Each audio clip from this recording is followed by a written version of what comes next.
Hello everyone, so let's talk about the next part of variation, which is based on variation by parts. In the previous some videos we have discussed these three varieties and questions based on these three cases: direct, inverse and joint. Now we are going to discuss variation by parts. So पहले इसका basic common sense समझते हैं इसमें ये exactly है क्या, what is variation by parts. Suppose मान लेते हैं ऐसा बोला है कि आपने अपनी गाड़ी का इंजन ऑन किया, आपके पास एक टू व्हीलर है और आपने अपनी गाड़ी का इंजन ऑन किया और लेट्स से यहाँ पे दिया हुआ है स्पीड एक्स एक्सिस पे और यहाँ दिया हुआ है कंजम्पशन ऑफ पेट्रोल और द फ्यूल. ये आपकी स्पीड है 0. आपने गाड़ी का इंजन ऑन कर दिया, कह सकते हैं गाड़ी का इंजन ऑन करा है, इसके बावजूद कंजम्पशन तो कुछ ना कुछ होगा अगर आपकी स्पीड भले 0 है. मतलब 0 स्पीड के ऊपर भी आपको कुछ ना कुछ कंजम्पशन तो देना ही पड़ रहा है. गाड़ी कुछ ना कुछ इंजन का पेट्रोल तो खा ही रही है. और उसके बाद जैसे जैसे स्पीड हम बढ़ाएंगे एक्स एक्सिस पे, उसके बाद कंजम्पशन बढ़ना शुरू होगा.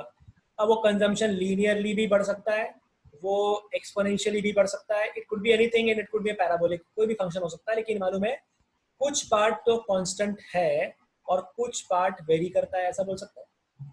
सो इसको बोल सकते हैं हम यहाँ पे that consumption is equals to consumption of petrol is equals to C0. What is C0? C0 is consumption at the 0 speed and वो पार्ट तो कांस्टेंट है, कुछ नहीं कर सकते उसका. और उसके बाद in addition to that consumption speed पे डिपेंड करता है. सो डिपेंड करता है मतलब क्या? This consumption depends on speed, so it varies with speed. So it's varies with speed इसका मतलब है जो भी कंजम्पशन आएगा C डैश एक्स्ट्रा वाला पार्ट, दैट एक्स्ट्रा वाला part depends on speed. So it depends on speed. That's why हो जाएगा k टाइम्स ऑफ s.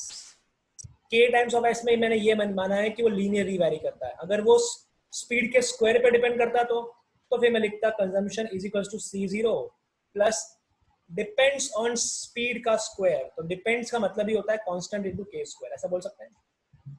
ये फॉर्मूला आपको लिखना आना चाहिए. एग्जांपल समझते हैं एक और.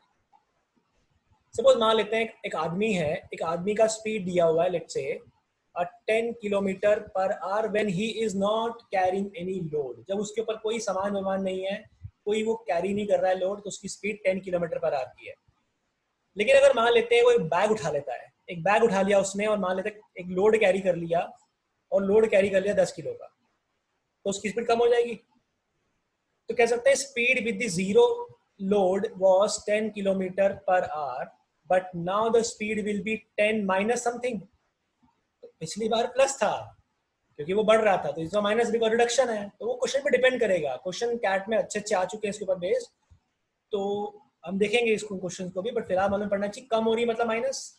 And that reduction depends on what? That reduction in the speed depends on the weight he is carrying.